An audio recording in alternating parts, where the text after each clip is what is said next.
السلام عليكم.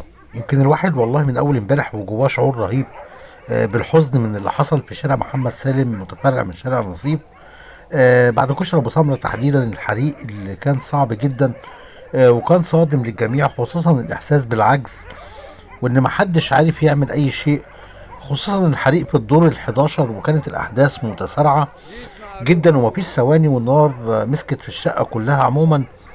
وكلنا يمكن مش عارفين ايه الاسباب، لحد ما تكشف بالامس ان سبب الانفجار فريون الثلاجه، مما ادى الى ماس كهربي.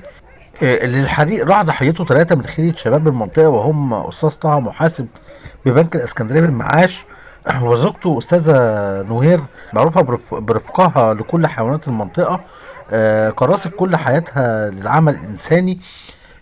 هي والاسره عموما، ربنا يطعمكم من طعام اهل الجنه بحق كل خير عملتوه. ووالدة الزوجة وكانت لسه خارجة من المستشفى قريب، ربنا يرحمهم يا رب جميعا، اللهم امين يا رب العالمين. والحمد لله ربنا نجى الابن بمعجزة. كان نازل يجيب طفاية تقريبا من الدور اللي فوق او الدور اللي تحت حسب ما الناس كانت بتقول.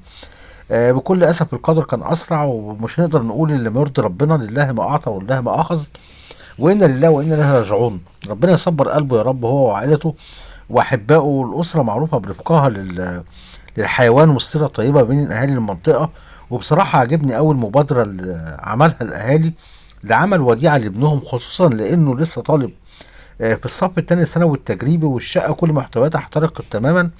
وربنا يجازي اهل المنطقه كل خير، ويكفي ان الشاب ده شاف الواقع والصدمه كبيره جدا عليه. ربنا يصبر قلبه يا رب، اللهم امين يا رب العالمين.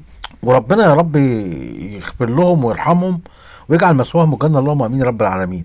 المؤسف في الموضوع بقى يا جماعه، حسب حكايه اخو استاذه نوهير، انهم شموا ريحه شياط، وبالفعل الزوج شم نفس الريحه. فضلوا يدوروا لحد ما وجدوا دخان من ظهر طالع من ظهر الثلاجه.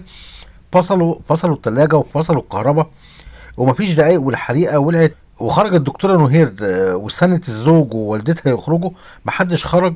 دخلت لقت النار ماسكه في كل شيء، استغاثت بجار ليهم عراقي. بكل اسف الواحد حزين وهو بيقول والله الكلام دوت. ده ازازه ميه عشان تطفي الحريقه، ازازه ميه يا جماعه، تخيلوا ازازه ميه تطفي بيها حريقه. وسابها ونزل من العماره. ودخلت بعدها دكتوره نوهير وسط النار عشان تنقذ امها وزوجها. وجدت الذوق في غرفته، ووالدتها ناحيه البلكونه، جريت على والدتها وفضلت حضناها وهي معرضه ظهرها للنار علشان والدتها ما تتحرقش.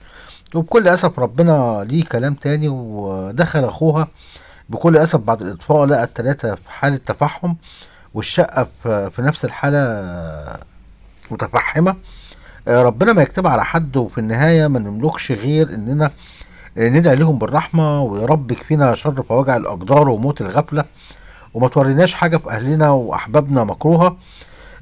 اللهم احفظ احبتنا ومن كل مكروه وسوء، اللهم امين رب العالمين.